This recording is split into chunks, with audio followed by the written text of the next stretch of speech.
Subscribe now. EU debates.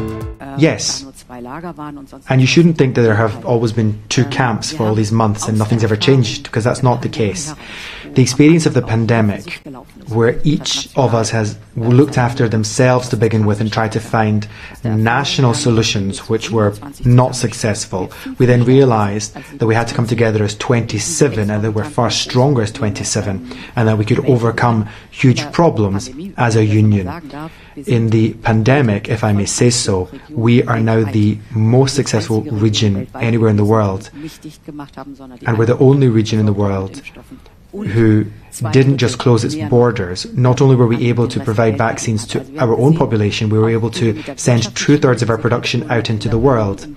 And we were able to overcome the very difficult economic situation of the pandemic, which led to the Next Generation EU Pandemic Recovery Fund. And that was only possible because we were able to find solutions together.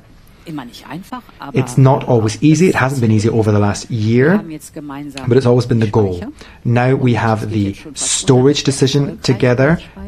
We are successfully storing gas. We have a shared purchasing platform, which is also quite successful. What's happened is that we have taken a decisive step away from Putin as a supplier of fossil fuels towards others who are reliable and who also share our values. We have an agreement with the United States. We have one with Israel. Norway has really stepped up to the plate. And through this joint purchasing, what we've seen is that as Putin has reduced his gas supplies to put us under pressure, we've been able to offset it by increasing supplies from others. We've got the winter plan in place. That's the third component, and it's very important when gas is sparse, and it's going to remain scarce. We have to decisively save gas and energy through the storage, for example. That's something which has been welcomed by the member states. Well, excuse me to intervene, but I believe there has also been debate and disagreement. Yes, says the President, but that's part of democracy. As President of the Commission, I can't just present proposals and expect all 27 countries to nod. Yes, but has this led to a reduction in the price of gas? The President.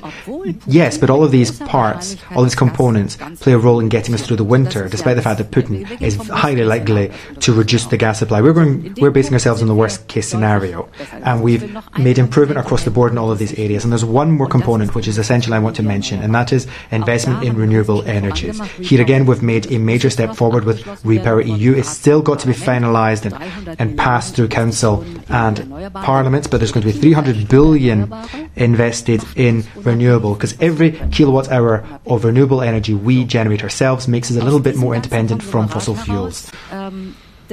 Taking all of this together, these are major preconditions, and if we didn't have them in place, we'd be in a far worse position than we are now.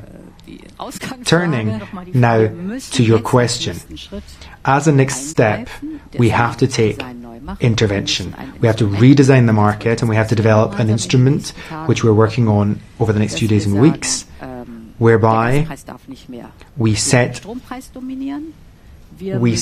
a path so that gas prices don't determine energy prices. We have to ensure that the lowest price energies can make a certain amount of profit, but not indulge in such excessive windfall profits which are well beyond their expectations or best case scenario imaginations. And this will help us improve our energy situation.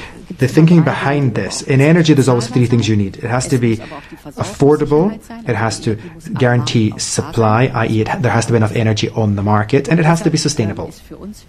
And that's why it is important to us to ensure that the price pressure that these high costs have triggered can be used to drive the transformation towards renewable energy forward.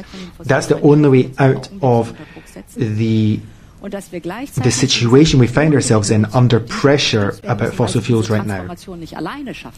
At the same time, not everyone will be able to achieve the transformation on their own for various reasons, and we have to support them in getting through this transformation by providing the right resources.